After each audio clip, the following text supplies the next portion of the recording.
इंसदादी दहशतगर्दी अदालत लाहौर ने साबिक वजीर खारजा शाह महमूद कुरैशी को रिहा करने का हुक्म जारी कर दिया। अदालत ने 9 मई के 2 केसेस में शाह महमूद कुरैशी को रिहा करने का हुक्म दिया। अदालत ने सुप्रिंटेंडेंट जेल को मुलजिम की रिहाई का मरासला जारी कर दिया है। मरासले में कहा गया कि अगर मुलजिम शाह महमूद कुरैशी किसी और मुकदमे में मतलूब नहीं है तो उन्हें रिहा किया जाए। अहम खबर से आपको आगाह कर रहे हैं कि शाह महमूद कुरैशी को रिहा करने के अहकामात जारी कर दिए गए हैं। अदालत ने शाह महमूद कुरैशी की 9 मई के 2 केसेस में रिहाई का हुक्म जारी कर दिया है। इंसदादी दहशतगर्दी अदालत लाहौर का बड़ा फैसला सामने आया है। सुप्रीम कोर्ट ने 9 मई केसेस में बानी तहरीक इंसाफ की जमानत की अपीलों पर पंजाब हुकूमत को नोटिस जारी कर दिया और प्रोसिक्यूशन डिपार्टमेंट को कानूनी सवालात पर तैयारी का हुक्म दिया। जस्टिस याहिया अफरीदी ने रिमार्क्स दिए कि सुप्रीम कोर्ट कोई ऐसी फाइंडिंग नहीं देगी जिससे किसी का केस मुतासर हो। समाअत के दौरान चीफ जस्टिस याहिया अफरीदी ने जमानत की दरखास्तें खारिज करने के लाहौर हाई कोर्ट के फैसले पर सवालात उठा दिए। रिमार्क्स दिए कि आज सिर्फ प्रोसिक्यूशन को नोटिस कर देते हैं, क्या जमानत केस में हफ्ती ऑब्जर्वेशन दी जा सकती हैं? दोनों साइड सवालात पर मुआवनत करें। चीफ जस्टिस याहिया अफरीदी ने कहा कि सुप्रीम कोर्ट कोई ऐसी फाइंडिंग नहीं देगी जिससे किसी का केस मुतासर हो। वकला आइंदा समाअत तक लीगल इश्यूज पर तैयारी कर लें। अदालत ने केस की समाअत 19 अगस्त तक मुलतवी कर दी है। 9 मई जलाओ घिराव के 2 मुकदमात में बड़ी पेशरफ्त। लाहौर की इंसदादी दहशतगर्दी की अदालत ने डॉक्टर यास्मीन राशिद, उमर सरफराज चीमा, मियां महमूद रशीद और एजाज चौधरी की जायदादों को जब्त करने का हुक्म दे दिया। अदालत ने सजा याफ्ता मुजरिमान के जेल वारंट जारी कर दिए हैं। अदालत ने डॉक्टर यास्मीन राशिद, एजाज चौधरी, मियां महमूद रशीद, उमर सरफराज को 10 साल कैद और 6 लाख रुपए जुर्माने की सजा सुनाई। मुलजिमान के खिलाफ थाना शादमान और थाना सरवर रोड में मुकदमा दर्ज हैं। अदालत ने गुज़िश्ता रोज मुलजिमान के खिलाफ दोनों केसेस का फैसला सुनाया था। अदालत ने सुप्रिंटेंडेंट जेल को सजाओं के जेल वारंट जारी किए। फील्ड मार्शल सैयद आसिम मुनीर की कामयाब मिलिट्री डिप्लोमेसी और बैनुल अक़वामी राब्तों के नतीजे में भारत की जानिब से स्पॉन्सर की गई तंजीमें आलमी सतह पर काबिल तवज्जो अंदाज में बेनकाब हुई हैं और पाकिस्तान के तवील अरसे से दिए जाने वाले शकूक व एतराज़ात को आलमी सतह पर तक़वियत मिली है। ज़राए का कहना है कि अमरीका ने BLA और मजीद ब्रिगेड को दहशतगर्द तंजीमें करार देकर इस मामले में वाज़ेह कदम उठाया है, जिसे सिक्योरिटी हलकों में फील्ड मार्शल की काविशों का मजहर करार दिया जा रहा है। सिक्योरिटी ज़राए के मुताबिक हालिया अमरीकी कार्रवाई से भारत का असल चेहरा नुमायां हुआ है और आलमी इदारों में पाकिस्तान के मौक़िफ़ को तक़वियत मिली। ज़राए ने दावा किया कि भारतीय खुफिया एजेंसी रा के राब्ते और हिमायत के शवाहिद सामने आए हैं, जबकि फितना और हिंदुस्तान को माली इमदाद, तिब्बी सहूलियात और दीगर तरीक़ों से पुष्ट पनाही फराहम करने के सबूत भी रिपोर्ट किए गए हैं। इसी तनाजुर में गोदी मीडिया की जानिब से इन तंजीमों की कार्रवाइयों को जवाज़ फराहम करने की कोशिशें भी नोट की गई हैं। सिक्योरिटी ज़राए ने मजीद कहा कि मोदी सरकार और बाज़ भारतीय रहनुमाओं के बयानात और एतराफ़ात ने बलूचिस्तान में भारतीय मुदाखलत के शुबहात को तक़वियत दी है। कुलभूषण यादव की गिरफ्तारी को भारतीय रियासती सरपरस्ती में दहशतगर्दाना कार्रवाइयों का सबूत करार दिया है। ज़राए का कहना है कि भारत के ये इक़दामात न सिर्फ खित्ते के इस्तेहकाम के लिए ख़तरा हैं, बल्कि आलमी अमन व अमान के लिए भी संगीन ख़तरात खड़े करते हैं। इस वक्त दिफाई तज्ज़ियाकार ब्रिगेडियर रिटायर्ड इशफाक हसन हमारे साथ मौजूद हैं। ब्रिगेडियर साहब, बहुत शुक्रिया वक्त देने के लिए। एक बड़ी कामयाबी सफारती सतह पर, आलमी सतह पर पाकिस्तान की कि BLA और मजीद ब्रिगेड को दहशतगर्द करार दिया गया है अमेरिका की जानिब से भी, क्या कहेंगे आप? जी, thank you very much indeed. ये बहुत बड़ी कामयाबी है सफारती सतह के ऊपर पाकिस्तान की। पाकिस्तान काफी अच्छे से इस बारे में कोशिश कर रहा था कि जो मजीद ब्रिगेड और BLA उससे रिलेटेड जितनी भी ऑर्गेनाइजेशन हैं उनको आलमी सतह पे दहशतगर्द करार दिया जाए, और जिनकी स्पॉन्सरशिप पूरी भारत कर रहा है और दुनिया को हमने उसके बड़े सबूत भी दिए, उसके डोसियर भी दिए। लेकिन उस वक्त तक चूंकि भारत की रेलेवेंस थी तो पाकिस्तान की इस रिक्वेस्ट की सुनवाई नहीं हो रही थी। लेकिन अभी जिस तरह माशाल्लाह पाकिस्तान को अल्लाह ताला ने एक बहुत अच्छा वक्त दिया है, पाकिस्तान का अरूज शुरू हुआ है, तो खास तौर पे इसकी रीजन पाकिस्तान की मिलिट्री डिप्लोमेसी है।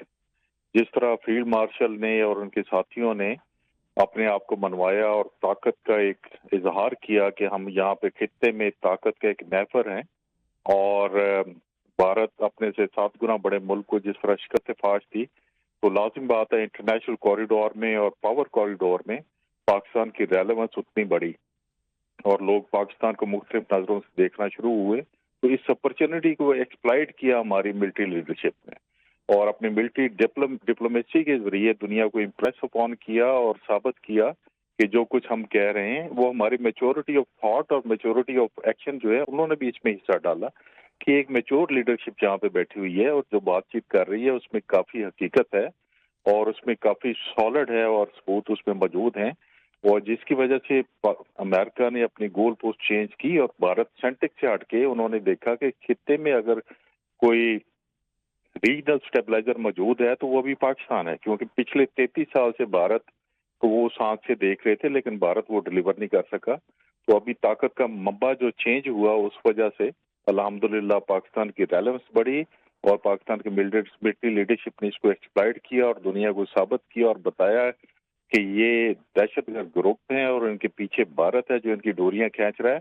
یہ بہت بڑی سکسیس ہے پاکستان کی، اور اس کی وجہ سے آپ دیکھیں گے کہ جو ان کے آقا تھے ان پہ بھی پریشر آئے گا، انڈیا پہ پریشر آئے گا، اور ان کی جو فارن فنڈنگ ہے اور جن کی دوسری باہر سے جو فنڈنگ سارا کچھ ہوتی تھی وہ بند ہوگی اور ان کے اوپر کافی برا وقت ابھی آنے والا ہے۔ جی بہت شکریہ برگیڈیئر صاحب وقت دینے کے لیے۔ پی ٹی آئی کے سینیٹر اعظم سباتی نے کہا ہے کہ کس نے کہا ہے کہ 14 اگست کو احتجاج ہوگا؟ اگر کسی نے 14 اگست کو احتجاج کا کہا ہے تو یہ بالکل غلط کہا ہے۔ یہ پاکستان کی آزادی اور یکجہتی کا دن ہے، اس دن کو پورے جوش و جذبے کے ساتھ منائیں گے۔ 14 اگست قائد اعظم کی فتح کا دن ہے۔ نہیں کرتا، احتجاج نہیں ہے۔ اگر کسی نے آپ کو یہ کہا ہے تو یہ بالکل غلط کہا ہے۔ قطعاً بھی کوئی احتجاج نہیں، آج نہیں، آزادی کے دن کوئی احتجاج نہیں کرتا۔ انشاءاللہ تعالی ہم اس دن کو جوش و جذبے کے ساتھ منائیں گے، اس لیے کہ ہماری آزادی، یہ قائد اعظم کی سب سے بڑی فتح کا دن ہے، یہ پاکستان کا دن ہے۔ مرکزی مسلم لیگ کراچی کی جانب سے کشتی ریلی کا اہتمام، درجنوں کشتیوں پر ریلی کا انعقاد کیا گیا۔ ریلی کی قیادت مرکزی مسلم لیگ کراچی کے صدر احمد ندیم آوان نے کی۔ ریلی میں اسکول کے طلباء اور کارکنان کی بڑی تعداد نے شرکت کی ہے۔ مرکزی مسلم لیگ کراچی کی جانب سے کشتی ریلی کا اہتمام کیا گیا ہے اور درجنوں کشتیوں پر ریلی کا انعقاد کیا گیا ہے۔ کراچی میں گورنر ہاؤس سندھ میں جشن آزادی کی تقریب اور کلچرل شو کا انعقاد کیا گیا۔ گورنر سندھ کامران ٹیسوری نے کہا کہ قائد اعظم کے فرمودات کے مطابق پاکستان میں اقلیتیں مکمل آزادی کے ساتھ عبادت کرتی ہیں، جبکہ بھارت میں اقلیتوں کو مذہبی آزادی میسر نہیں ہے۔ گورنر ہاؤس سندھ میں جشن آزادی کی رنگا رنگ تقریب ہوئی۔ معرکہ حق کی فتح اور جشن آزادی کی خوشیوں میں ثقافتی رنگ بکھر گئے ہیں۔ گورنر سندھ کامران ٹیسوری نے تقریب سے خطاب میں کہا کہ قائد اعظم نے 11 اگست کو اسی گورنر ہاؤس میں اعلان کیا تھا کہ پاکستان میں ہندو مندروں اور سکھ گردواروں میں آزادی سے عبادت کر سکتے ہیں۔ بھارت میں آج بھی اقلیتیں عبادت کی آزادی سے محروم ہیں۔ تتا پانی میں بارش سے جل تھل ایک ہو گیا۔ دریائے پونچھ سمیت تمام ندی نالوں میں پانی کا بہاؤ تیز ہو گیا۔ دریائے پونچھ میں شدید طغیانی کا خدشہ ہے۔ بارش کے بعد گرمی کا زور ٹوٹ گیا اور موسم خوشگوار ہو گیا۔ قدرتی حسن میں مزید نکھار آ گیا ہے۔ ساون کی گھٹائیں چھائی ہیں، بارش کی بوندیں برس رہی ہیں۔ اسلام آباد کا موسم سہانا ہو گیا۔ آج کے دن ملک بھر میں موسم کیسا رہے گا بتا رہے ہیں ارشد شاد۔ جی بالکل، مطلع ابر آلود ہے اس وقت اور ساون کی گھٹائیں چھائی ہوئی ہیں، ہلکی پھلکی بوندا باندی ہو رہی ہے، جس سے شہر اقتدار کی جو فضا ہے وہ کافی خوشگوار ہو گئی ہے۔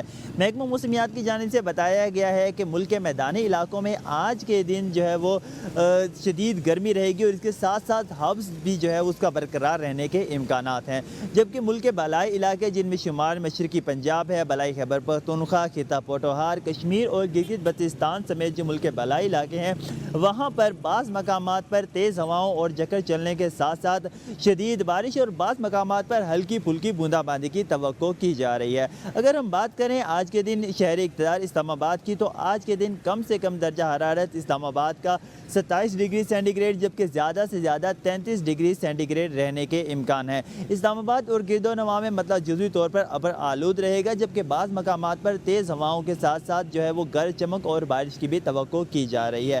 محکمہ موسمیات کی جانب سے بتایا گیا ہے کہ آج کے دن جو ہے وہ درجہ حرارت میں کافی کمی آئے گی اور موسم کافی خوشگوار دیکھنے کو ملے گا۔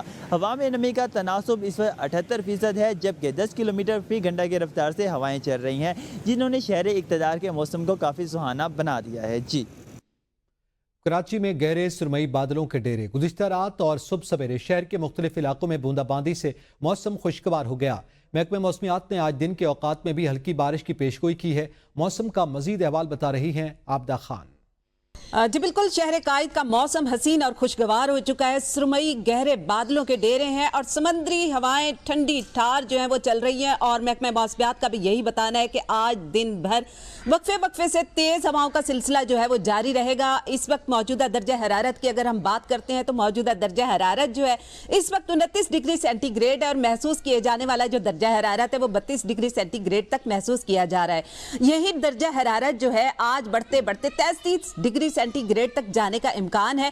कम से कम दर्जा हरारत की अगर बात की जाए तो कम से कम दर्जा हरारत में भी कमी वाक़ई हुई है और सुबह के औकात में कम से कम दर्जा हरारत जो है वो 27 डिग्री सेंटीग्रेड रिकॉर्ड किया गया है। हवा में नमी के तनासुब की अगर हम बात करते हैं तो हवा में नमी का तनासुब जो है वो 70% रिकॉर्ड हुआ है और इस वक्त हवाएं जो है जनूब मगरबी सिमत से 20 से 25 किलोमीटर फी घंटा की रफ्तार से चल रही हैं। सुबह के औकात में भी शहर के मुख्तलिफ इलाकों में कहीं पर हल्की बारिश तो कहीं पर बूंदाबांदी हुई, जिससे मौसम जो है इंतहाई हसीन और खुशगवार हो चुका है। सदर मुमलिकत आसिफ अली जरदारी से वफाकी वजीर बराए मजहबी उमूर सरदार मोहम्मद यूसुफ की ऐवान सदर में मुलाकात में अक़लियती हुकूक के तहफ़्फ़ुज़, मजहबी रवादारी के फ़रोग़ और बैनुल मज़ाहिब हम आहंगी पर तफसीली तबादला ख्याल किया गया है। सदर आसिफ अली जरदारी ने वज़ारत मजहबी उमूर की अक़लियती बरादरी के हुकूक के लिए काविशों को सराहा। वफाकी वज़ीर बराए मजहबी उमूर ने अक़लियती बरादरी के मसाइल के हल और उनके हुकूक के फ़रोग़ में दिलचस्पी और ताउन पर सदर आसिफ अली जरदारी का शुक्रिया अदा किया। अहम खबर है, आसिफ अली जरदारी से वफाकी वज़ीर बराए मजहबी उमूर सरदार मोहम्मद यूसुफ की मुलाकात हुई है। मुलाकात में अक़लियती हुकूक के तहफ़्फ़ुज़ पर तफसीली तबादला ख्याल किया गया है, जबकि मुल्क में अक़लियती हुकूक के तहफ़्फ़ुज़ के हवाले से मामलात पर भी बहस की गई है।